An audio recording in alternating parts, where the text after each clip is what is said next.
Hey, good morning. Glad you stopped by. It's my intention to replace the bearings inside this bench grinder. It's a DW758. Stick around. I'll show you how to get this done. You're going to want to get yourself a Phillips head screwdriver and a form of creating an impact. There's 4 screws holding the cover on this thing. Take them out. Once you get them 2 covers off of there, you're going to need a couple of tools for removing the wheel. 1-inch wrench or one of these West Virginia socket sets. Get them grinding wheels off of there. The left hand and a right hand thread. There's a pretty good chance you might want to consider unplugging this thing because you don't want anything to go wrong. Nonetheless, chances are you'll get one grinding wheel off and the other one will still be on there, and you got to hold on to the shaft because, well, you got to break the nut loose. You can remove the spacer that's behind this grinding wheel right here and then grab a hold of that shaft down inside under the spacer so you don't damage the critical area of the shaft to hold on to it and break the other nut loose. Let me get the other one off of there. Behind that grinding wheel, you're going to find 3 more Phillips head screws. Take them out, both sides. Once you get them covers off, you're going to see at the bottom of this end cap that there's an arrow pointing down. You need to reassemble it like that, or else these covers here that hold your table will not be oriented properly. So make sure you put that arrow pointing down when you reassemble it. But we got 4 more screws on each end cap. Let's get them taken out of there. Okay, once you get all 8 of those screws out of there, inside this housing there is a fan assembly on this side of the grinder. So don't try to remove the end cap by going this direction. I'm going to remove it by smacking the shaft. That should bust this end cap off of here, provided the shaft slides through this bearing. Let's see what happens here. I'm going to put you in a stand and let you watch me do this. Hang on. I went ahead and put the nut back on here, even though I got a bit of a soft hammer here. But if you don't have a hammer that's soft, just put the nut back on it. Hold on to it right here in the center and give her a nice tug. Show it some love. That was extremely easy, but that's the point of it. Let's get that off. Take this out, and there's the fan inside of there.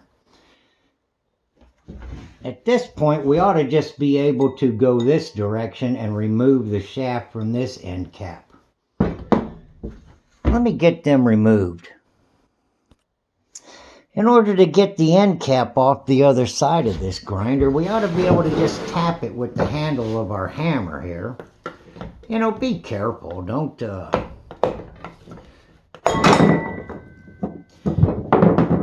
Don't get too extreme. And then at this point, you got the bearing in here. There's 6203 bearings. If you need that grinder today and you don't have a whole lot of time to wait for Amazon to bring you a new bearing, inside of these lawnmower pulleys is the exact same bearing. This is where I'm going to get my replacements. This came off a lawnmower I no longer have. Take the spacer out of it. It fits right down inside of there real nice. You should be able to just knock that thing out of there. Let me put that on a more substantial surface and pound that bearing out of there. Well, that wouldn't be fair not to bring you along, so let me turn this hammer sideways and let's give it a go here.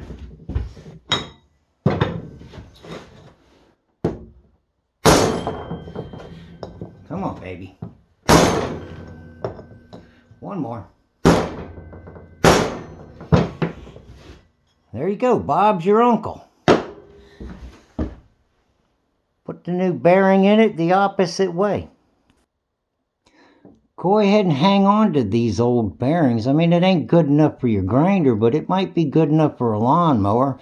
You'll never hear the noise that this bearing makes when you're sitting on a lawnmower.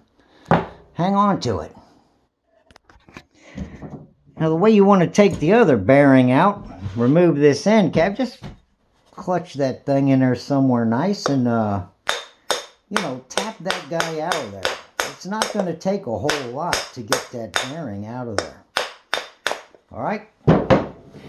And there you go. Bob's your uncle with that one. Use your spacer and get that one out of there.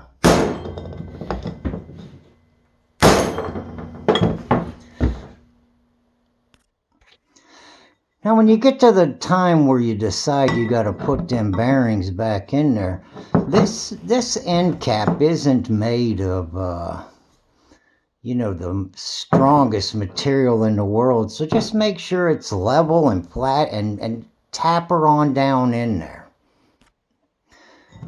You know, in ideal circumstances, it'd be nice if you just had a press. But if not, just be gentle, take your time, and get them on down in that cap again. And then reassemble everything. Get these caps put back on here, and we'll see how she runs. Now, when you're getting down towards the end, if you're like me and you're just going to put this together by pulling these screws in with a screwdriver, you got to be careful that you don't, you know, you got to make sure you don't strain this end cap. So just take your time and hear it.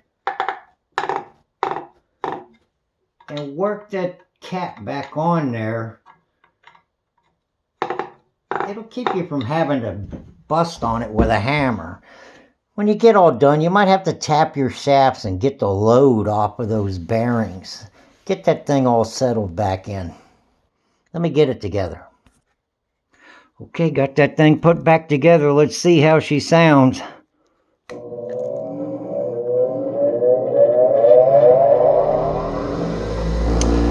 That's beautiful. One last thing. If you're ever fortunate enough that somebody gives you one of these bench grinders, you come across one, make sure it has this shield on it. But more importantly than that, make sure this gap right here is as close as possible.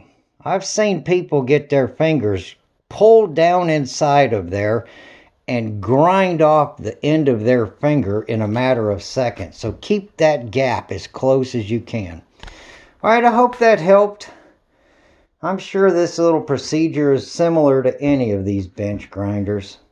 This one, once again, is a DW758 made by DeWALT. All right, I'm Steve. You guys have a great day, and thanks for watching. I'm out.